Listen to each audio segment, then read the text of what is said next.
on the subject of employee engagement, and the reason it's kind of interesting was because a lot of companies that we work with, one of their questions is how does organizational maturity differ from employee engagement?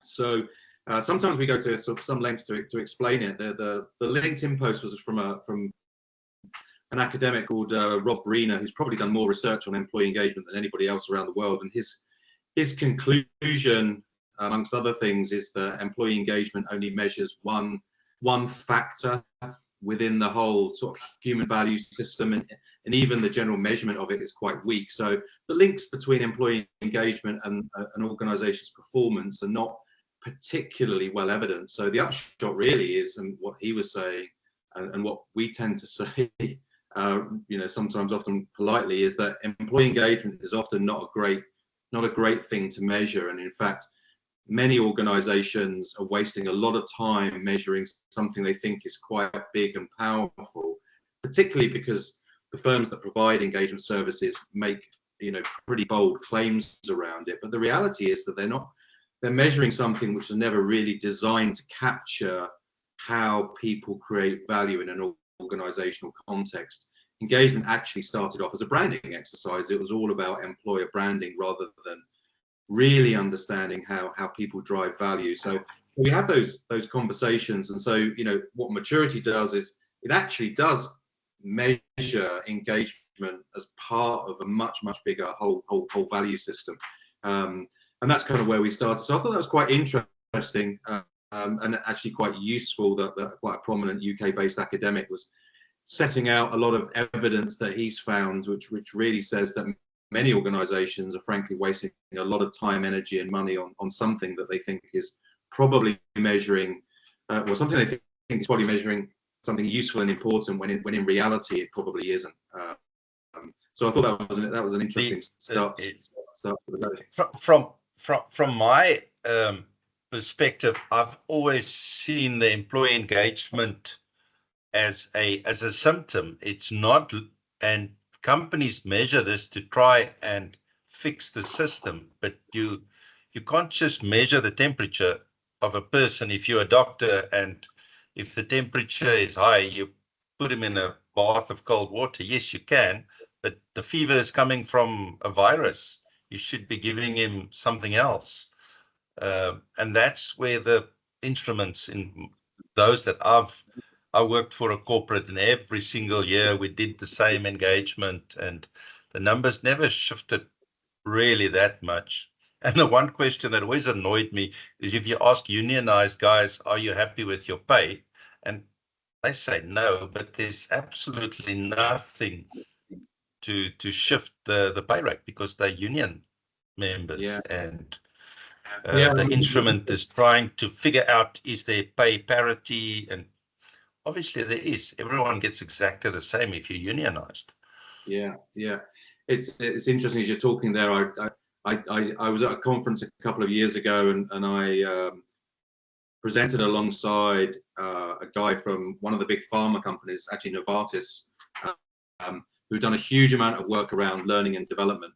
And as part of his presentation, their learning initiative, one of the things that he talked about was increasing their employee engagement scores, not by much, but increasing their employee engagement scores. So I had a chat with him at the end of the session, and I said, I thought that was interesting. You said that your learning initiatives had increased employee engagement. So what impact did that have on the value of the business? What performance outcomes did you get as a consequence of that? And of course, the question was sort of a difficult one. He couldn't answer it because employee engagement doesn't make that link. So you can talk about increasing employee engagement, but hardly any firms can say a 10% increase in engagement drives X% increase in performance, of productivity, of quality, et cetera, et cetera. And so that link to the value of the business is generally missing. And my point to this guy was, look, you've spent millions, literally millions, on a massive learning initiative, and I'm pretty sure that you've made an impact. The problem is that if I'm the CEO and I'm coming to you about the investment in that initiative, you can't tell me whether I should double it, halve it, or can it, because you don't have the evidence to show how that has driven that value in the organization. And that to me is certainly the biggest flaw in the whole engagement approach, because there is that link is fundamentally missing, because the measurement is very narrow and often very weak. And the company that I worked for placed an enormous amount of emphasis on the executives to increase the engagement, but the link was never made. It was just you had to improve engagement. If the staff is not happy, it's the line leader's fault, and that's the engagement surveys goes a lot wider than just that. But exactly, you do see the symptoms. So those instruments are very good to indicate where there's a problem, but it doesn't help you to tell you what to do. And that's the big gap. And it also doesn't bring that. I've actually never thought about it in that way, like you said now, to bridge the gap between performance and engagement. Because that's the theory anyway, but do we check it in practice? And generally what you find is that providers of engagement surveys will make very, very big claims about links between engagement and things like productivity or profitability, and what you realize is that those links are often quite weak. They're based on data which is relatively flimsy, and also it's done after the event, right? So these data sets have been were designed and built for a very long period of time, and it was only after the event they started to try and find those links. But at a firm level, at an organizational level, those links are weak and often non-existent. And as you say, leaders often will just simply say, well, we just got to get better levels of engagement, without being able to ask the question of what the impact is on the organization. And more dangerously is that sometimes, chief execs, senior execs will have part of their pay based upon an engagement score, or even just engagement participation. And what you get from that is as soon as you create engagement as a target, then obviously that incentivizes people to start gaming the system. So, a CEO whose bit of pay is about hitting an engagement target, funnily enough, may be pressurizing the leadership team and managers to make sure that people do their engagement survey and make it clear that that's the target that he or she wants to hit. So ultimately it becomes a nonsensical exercise, and as I've said, literally millions can be spent by organizations on this kind of stuff. That before we sort of end up, I did manage to convince quite a few organizations to give up their particular engagement survey. And one of them, I sat opposite the HR director. It was one of the leading banks, and she had got some engagement narrative from their survey provider. I won't say who, and they'd had a scandal. They had a big scandal in the Middle East, and they were in danger of not being able to do business in the United States. And the engagement survey provider had connected the survey to this scandal in a pretty spurious way. And I just looked into her eyes and I said, "Do you honestly buy this nonsense?" And she looked at me and said, "No, they're literally rationalizing something that doesn't exist." And my point was, why on earth are you spending money on this when you're getting this kind of snake oil, quite frankly. But anyway, enough of that, I think.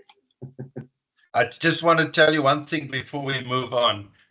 When you said about gaming the system, a few of the senior leaders I knew always, if the survey was done on a Monday, they always organize the company barbecue and a lot of beers on the Saturday. By the time on Monday, everyone is in a wonderful mood, and that really boosts the survey scores big time. There you go. Just game the system. Okay, so what you wanted to talk about? So what is engagement then if that's not the measure, what does the OMINDEX and the Maturity Institute have as an alternative, or what should we do? Yeah, I mean there are two aspects really. Is as you kind of said, engagement is something which you know you need to be thinking of as part of a much bigger whole value system. It is a factor, right? So the extent to which people are engaged either with their job or with their organization does matter, and it may be an outcome of other causal factors, but it's something that an organization should understand. But rather than just understand engagement in itself, they need to understand it as part of a much bigger value system, which is what we do with maturity. So when we designed maturity, and last week we talked about the 10 pillars, what we used the 10 pillars to do was to construct 30. Well, we actually designed the system which we still use today, which is our organizational maturity index diagnostic, which considers 32 different factors, 32 different diagnostic questions, and one of those is employee engagement. So that gives you a sense of the scale of where engagement fits as part of this whole value system. And of course, as soon as you think about, rather than just one narrow frame of reference, and you think about the whole system, it becomes much more sophisticated and much more complex, but it's much more powerful, much more compelling, and much more useful, particularly for boards and leadership teams. So engagement fits as part of this whole value system. The other thing to say is that most engagement is measured through one method, which is to survey people. So generally it's an employee attitude survey. It's capturing employee attitudes and perspectives. And what we do with maturity is, yes, we also capture employee attitudes and perspectives and the lived experience, but we're measuring maturity, which is a bigger thing. But more importantly, we're capturing all the evidence that we can find, which gives us useful data and useful evidence to help us score against those 32 different factors, to help us to understand the organization in a way which helps particularly boards and leaders understand themselves. So engagement is one factor in 32, but we're also using multiple data points, multiple sources of evidence to create this diagnostic picture of the organization, which we can then work through with a leadership team to better understand how fundamentally people connect to value, people connect to risk in an organizational context. And what I like about the way it's done is we firstly look for evidence that we got some policy procedure, we got something that the company states that they're going to be doing on various aspects. The second thing is to go look for evidence that that's been implemented, and mostly audits of the like would stop there. But the third thing that we're also doing is looking for real evidence that what we said and we put into practice is actually getting the results that it was intended for. So it's a three-pronged approach to analysis, not a one-dimensional approach, a tick box exercise saying, I have a quality policy, tick. It's saying, do you have a quality policy? Have you trained your people in it? Is everyone aware of it? And is your product of the quality that you said it's going to be? And we go and look for it in on Hello Peter, on anywhere on the internet where people can raise complaints about your product, and customer surveys on your own website. So it's a multifaceted, holistic approach to just one aspect like quality. Yeah, and I think if you pick up something like quality, as you say, there are three dimensions. And interestingly, I remember sitting around the table with a group of investment managers and talking. The first port of call is, do you have some kind of statement or policy or approach around a particular thing, and maybe we're looking at quality, and often you know, the investment community will stop there, right? They'll literally, well, that's enough for us, you've got a policy on, and we tick the box. And it was interesting, a senior fund manager literally looked at us and said, and said, so you don't take what the organization says at face value, you know, as if that was you should be doing. And to your second point, you know, the second thing is, no, we don't. Actually, that's just the starting point. So yeah, you get some credit for having a quality, you know, talking about a quality system, quality assurance. But the second port of call is it brought to life in an organ? What's the evidence to show that it exists and is embedded in how people go about their work? So that's a slightly tougher question to answer, but even using publicly available data, we can answer it. Certainly when we ask staff or leadership teams, we ask about their perspectives and the evidence for how it's brought to life within an organization. And so, but even that's not good enough. So we have the policy or the statement and approach. We want evidence to show that it's been brought to life. And then the third bit is, what's the impact? So, and as you say, we can find that in customer service scores, in reliability indicators. So I'll give you a couple of really good examples. So, you know, Toyota has been a long time exemplar of the Maturity Institute. It's been a very important organization for us to help us to design and understand maturity, and interestingly, you know, if you look at Toyota as a car company and you look at quality, you know, it you know, really led the way in terms of developing total quality in the 20th century. Many organizations have tried to copy the Toyota production system, and you know, Toyota shows very clearly how it's embedded in the organization. It's got myriad examples of how that is brought to life on a day-to-day basis on production lines and beyond. And thirdly, the proof is in the pudding, because most Toyota cars and most Lexus cars, which is obviously their luxury brand, are normally number 1 or 2 in reliability. So the quality of their cars is generally number 1 or 2 in any market in which they operate. And you know, their underlying approach to creating cars that don't have any defects plays out in that indicator. And so there you've got that line of sight between, you know, the aspect of maturity that we're measuring, which is quality, and the impact in terms of the quality of products and services that are produced at the end of it. And fundamentally, you can point to how that drives value for the organization over the long term. It is one of the core reasons why Toyota has differentiated itself from its peer group over not just 10 years, but probably 50 or 60 years. And if we roll back this concept on the item of engagement, what are the factors that that your survey will be looking at?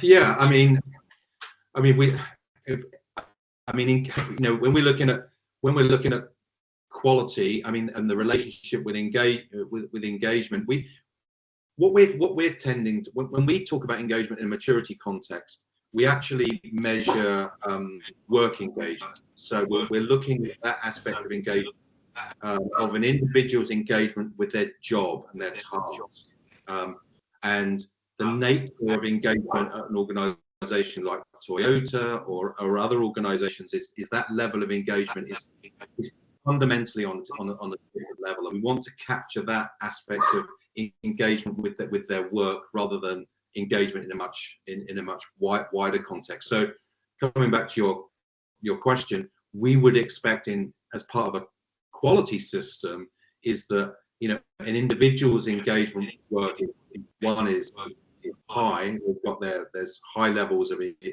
energy and application and going the extra mile.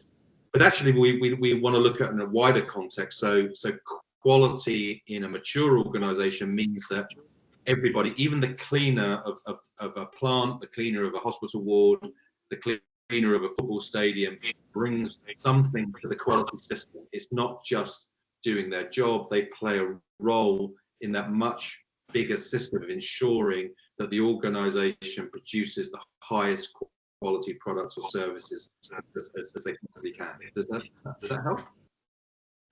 So my question is a lot more around, very specific around the view and the measurement of engagement in the company. Or from the mature point of view, are we looking at, because engagement isn't a specific one of the 32, but we are looking at culture, we're looking at decision making, we're looking at authenticity, a whole host of items. So what I'm trying to get at is for you just to explain to us, or to me, the what is the, as opposed to engagement, how do we approach it from a mature organization's point of view? Because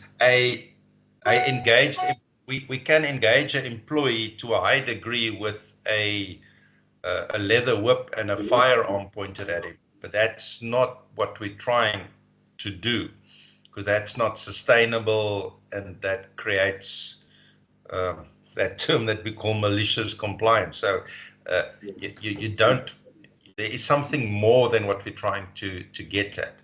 Yes, exactly right. So we think about the kind of measures that might, if you think about quality or we think about engagement, we are, within the maturity measure, we would look to, we're looking to measure things like trust. So we're looking at capturing to what extent people trust the organization, to what extent they are trusted within the organization to do their job. So that's a fundamental component part of desirable outcomes as an organization. So where we have high levels of trust, often we are creating a culture that should create higher levels of quality, and that should be a bedrock of any quality system.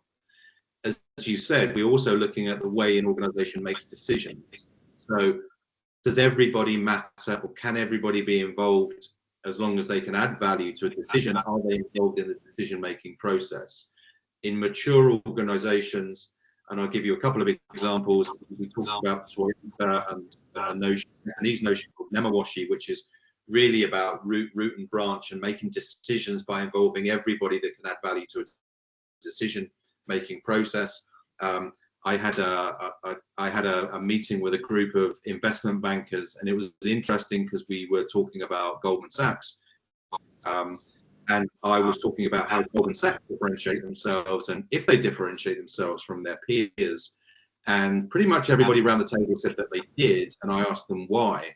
And one person said that the way they make decisions was different. And I said, can you explain that? And they said, well, they tend to make slower decisions than everybody else. That's because they tend to involve more people in the decision-making process.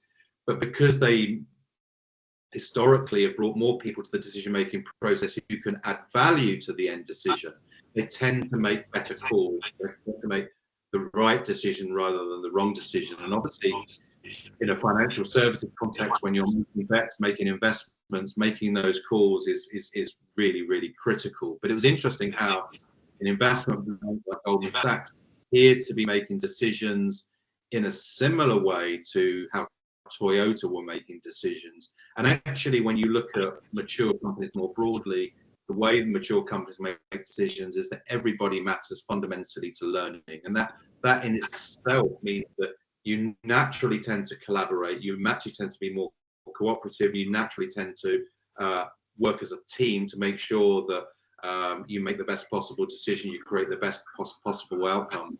And that, may make you a little bit slower, but actually it makes you much more powerful, because not only do you make better decisions, you execute on those decisions, generally because more people have been involved, you can implement them extremely rapidly because you've got very little resistance to the decision, and the change can happen much faster, much more powerfully than in an individual context.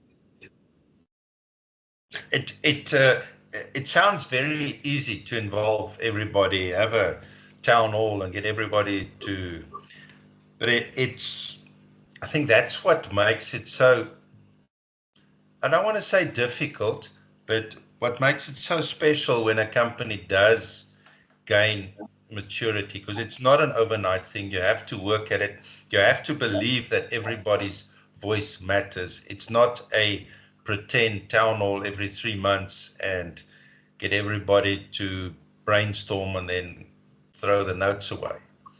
Because it's not window dressing. It's real, truly embedded. So it does take time and a real want. Your point is a really important one, and it's interesting when you look at organizations in terms of, so a good example, an organization that often talks about being innovative, for example, we'll talk about one-off things. We have a hackathon, or we've got an online thing where we meet as a town hall, and we spark ideas and that kind of stuff. Actually, what we're talking about is literally the day-to-day human relationships and the teamwork and the idea that, if you're a manager or a leader, you're out there and you're engaging with your own people, so that there's a constant dialogue, there's a constant feedback loop, there's constant communication, and that's built into the way you do work. I think it talks a little bit, actually, to this whole debate which is happening right now around remote work and hybrid work, and organizations that are enforcing people to come back into the office. And it's interesting that some of those discussions are very binary. So, in the office is a good thing, out the office is a bad thing, when the reality is that a mature approach to it is getting that balance where there's enough human interaction, there's enough relationships done face to face, one to one, and there's enough flexibility built in so people can feel that they don't get burned out by being asked to be in the office from 8 till 6 o'clock 5 days a week, and then working weekends at home and that kind of thing. But fundamentally we are talking about a culture where learning, feedback, teamwork, collaboration is something which is built in. And sorry to talk over you a little bit earlier on, but your point was really, really important. These shouldn't be one-off exercises. It should be part of how jobs are designed, how teams are built, how leaders and managers are expected to work within their own offices or their own factories, or in their own bespoke workplaces. If it was easy, everyone would be doing it. Yeah, and I think it talks to this idea that human relationships are never easy, and the other problem we have is that leaders and managers tend not to be promoted because of their ability to manage people. They often, leaders and managers are promoted because they've done a good job selling products, or they've done a good job managing clients, or they've got technical brilliance. And what we tend to find is that when those people that have made a lot of money for an organization automatically get promoted into leadership or management roles, then we see problems. We see the fact that their inability to harness human value, harness the power of the human teams they have responsibility for, creates real problems. And so there's a real challenge there for organizations. How do we recognize and reward people who are brilliant at doing certain things, but understanding that if we make them leaders and managers, we can create actually very high risk outcomes. And too often, if you look at the narrative out there, toxic cultures, toxic managers is a very, very common theme. And often the starting point is because those people have been promoted into those positions based on their ability not to manage people, but to bring other forms of value to the organization. I don't recall who said it, but one of our lecturers told us the story at business school that your first half of your career is going to be the downfall for your second half for your second half of your career. And that's really talking about all your technical skills and specializations is just holding you back once you're in leadership and management positions if you don't recognize that fact and adjust and adapt and learn how to become a effective leader and want to change, because it's a big change from being the clever engineer to becoming the leader who can impact the junior engineer and not try and do his work for him or her. Yeah.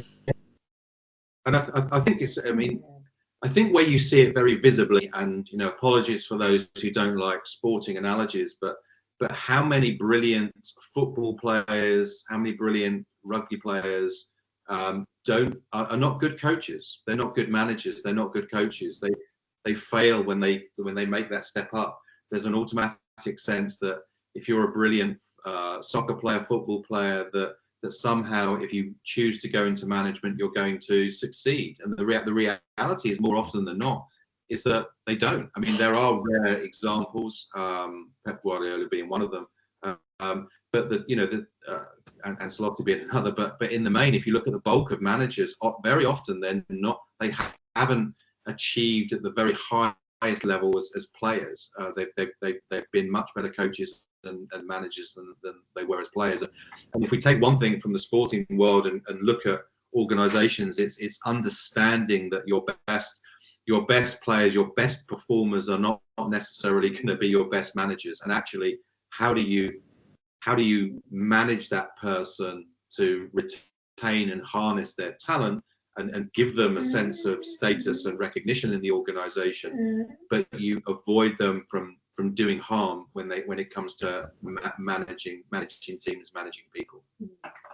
I had a math teacher at school who I thought he was an absolutely brilliant math teacher. But the thing with him was he wasn't that good at math, because more often than not, he would stand in front of the whiteboard and go, I'm stuck.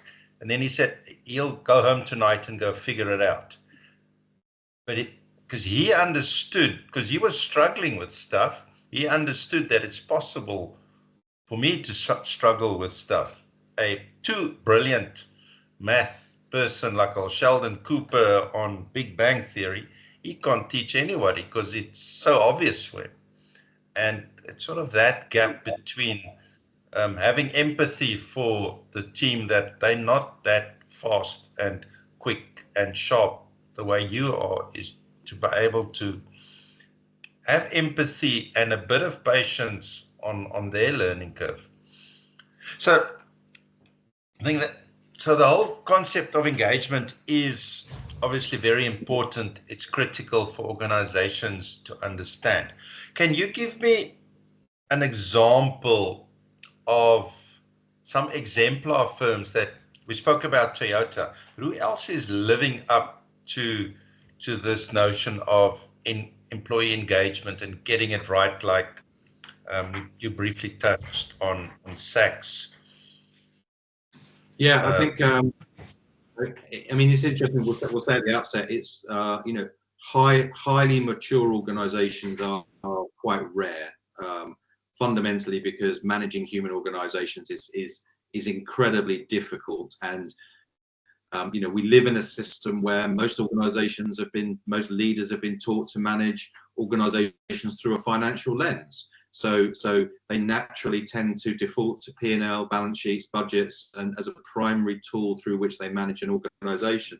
They don't have an equivalent human value model or system or diagnostic and dashboard where they could properly integrate the two. So maturity exemplars are rare. You mentioned Toyota, and let's be clear, Toyota have slipped back from time to time. They've had their own problems, but the sign of a mature organization is that they recognize that slippage where quality issues have gone awry, and they understand how to fix them. So and they fix them in a relatively short space of time, and they get themselves back on track. Outside of automotive, in the banking sector, we tend to use Handelsbanken as a really good exemplar. When we did a big study of banking sector firms, Handelsbanken came out and were one of the highest rated when we did our original sector level work. And you know, they are an organization that changed fundamentally many decades ago when they were facing quite a big crisis and decided they needed to radically alter the way they ran their organization. And they created a model which was really very human in orientation, based around engendering very high levels of trust. So trusting their people to deliver value, trusting their branches and their parts of their organization to become highly empowered. The headquarters became a facilitator and supporter of the business rather than a central part of controlling and commanding and ordering people to execute. Fundamentally, they created an organization which centered their business model around providing the best quality banking services and serving local communities. So it became very, very client-centric, very focused on delivering value to local communities. So that was their starting point. But then, you know, building on that, creating those human value systems where the people that delivered that were trusted to deliver that in various parts of their business. They've tended to grow organically rather than by acquisition because they've understood the value and power of their own culture, not to try and disrupt that. As a bank, they've tended to keep pay and benefits very simple, so they don't tend to pay bonuses because they know that bonuses can cause problems, because as soon as you start paying bonuses, that can create target-based behavior. So we talked about engagement as a target and how you create games to achieve that target. For many organizations where they pay bonuses and those bonuses are attached to targets, then you are encouraging people to game the system and hit targets which can undermine value and cause risk. So reward systems in Handelsbanken are geared to foster a culture of teamwork, collaboration, cooperation. Interesting from a risk perspective, their culture is the first line of defense against human risk, taking on board clients which may be problematic. So whereas many banks have problems with money laundering or clients which are create high levels of risk for them but may be extremely lucrative, Handelsbanken's whole system is designed to really ensure that those kind of clients don't exist within their organization. So there's lots of mature practice, mature factors and facets which exist within their organization, and you know, we can point to, and there are very, very strong parallels between Handelsbanken, Toyota, and then if we look beyond that, so in the supermarket sector, a long-term exemplar in Mercadona in Spain. Yeah, sorry, go ahead. Before you move on from Handelsbanken, what does that mean for their bottom line? So yes, we can do all these nice things and take our time, but it does place a bit of risk for the bottom line for the organization. What did it mean for Handelsbanken? Yeah, I mean, interestingly, you know, purpose-driven, human value, you know, fantastic culture, all sound like really nice, soft things for an organization to have, a wonderful place to work, etc., which, you know, they do create. I mean, the fascinating thing about Handelsbanken is that they aim to be the most profitable bank in their sector. So they want to be consistently the most profitable bank within their peer group. And actually, when you look at their results, again, decade after decade, they have tended to be extremely profitable. Their operating margin, as we've talked about previously, is generally above 50%. A lot of banks don't get near that. So what they understood very clearly was that creating these very powerful, very human factors and outcomes leads to outperformance and a differentiated financial performance. Similarly, when we look at Toyota, their operating margin within automotive tends to be at the highest. So if you look at decade after decade, going back 50, 60 years, their operating margin has been much better than any of their peer group over a very, very long period of time. So they understand that managing the human organization is a long-term performance differentiator, and it starts with who they are, the purpose of their organizations, understanding all those human relationships as fundamental key to creating value outcomes, and managing that in a way which creates superior financial performance.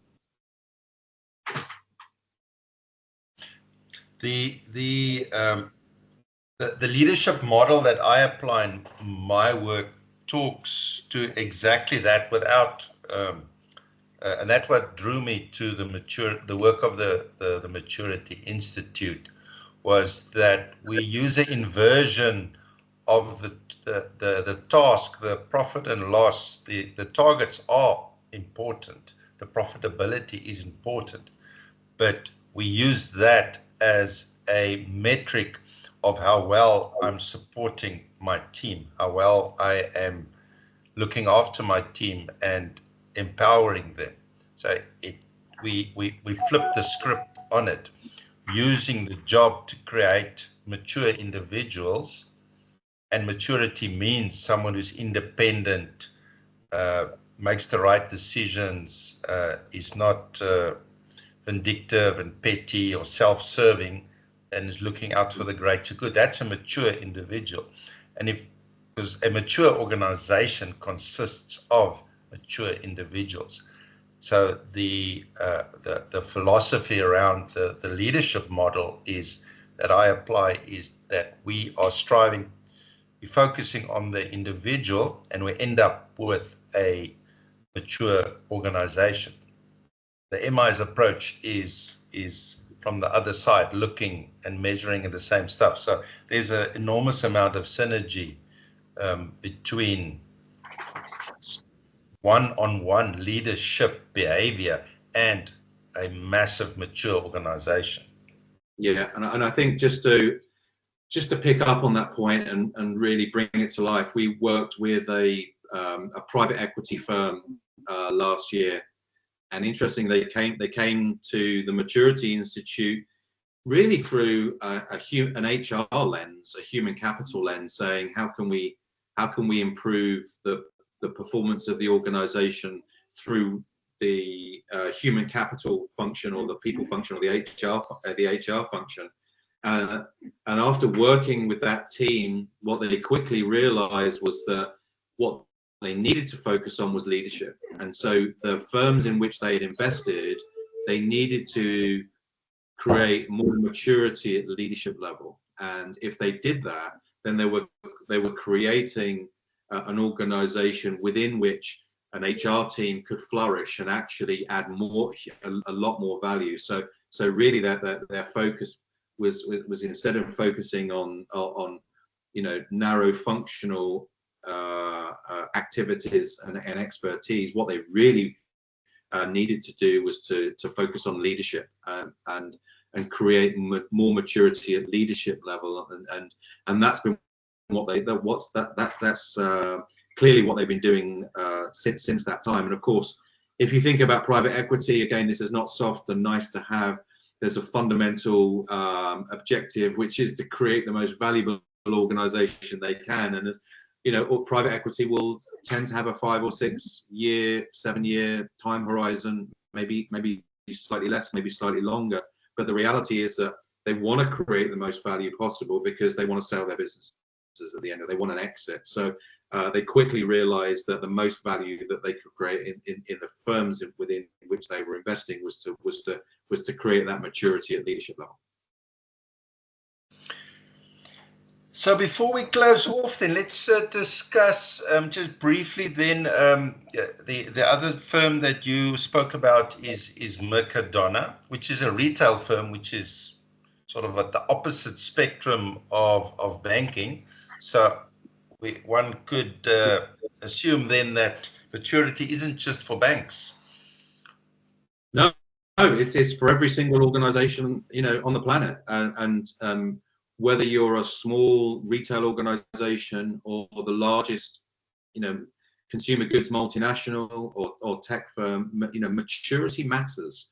Regardless of how, on the basis on which you've succeeded, maturity will always add value to your organization. That's a really, really important message. So yeah, it was interesting. We looked at Mercadona quite a few years ago.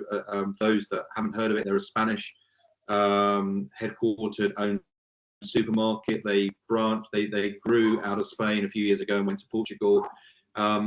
Interestingly, it's an organization that just decided that they needed to learn from Toyota. So they actually the guy that runs it, Johan Southey, I think his name is, I think it was in the early 90s, went out to Japan and spent a lot of time with Toyota, and essentially said, we need to copy this organization or copy the practices which we can be applied to our supermarket in Spain. So for me, what's really interesting is that the way they articulate their business model and the way they articulate themselves as an organization is highly mature, and actually they do it in a way which in some ways is more elegant than Toyota, even though Toyota's been around for a lot longer. But yeah, Mercadona is fascinating. Their business model is fundamentally built around sales. Their customers are their guiding light to their business model, but ultimately they create value for all their stakeholders. So financial value is one of their stakeholders.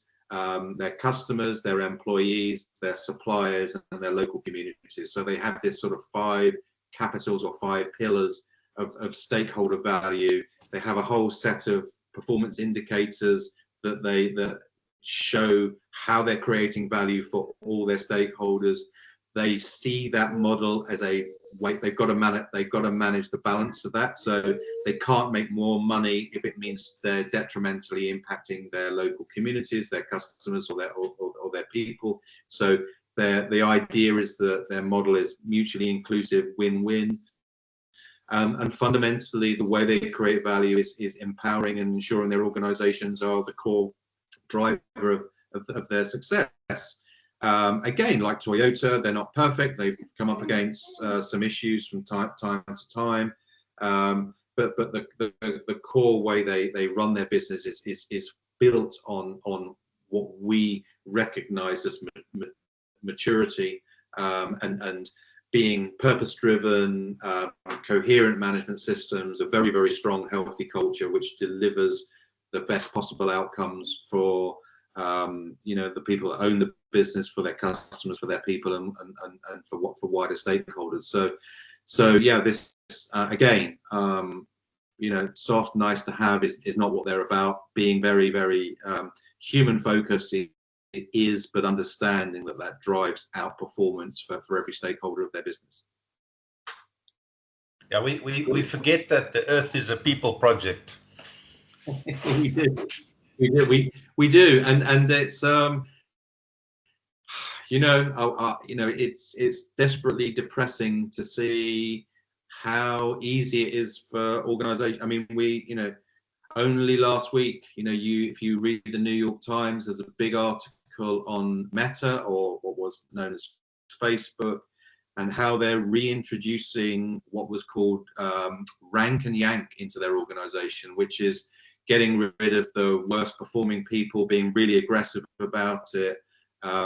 It was a way of managing people's performance, which has been dismantled and shown to fundamentally destroy value in an organizational context and bring significant amounts of risk.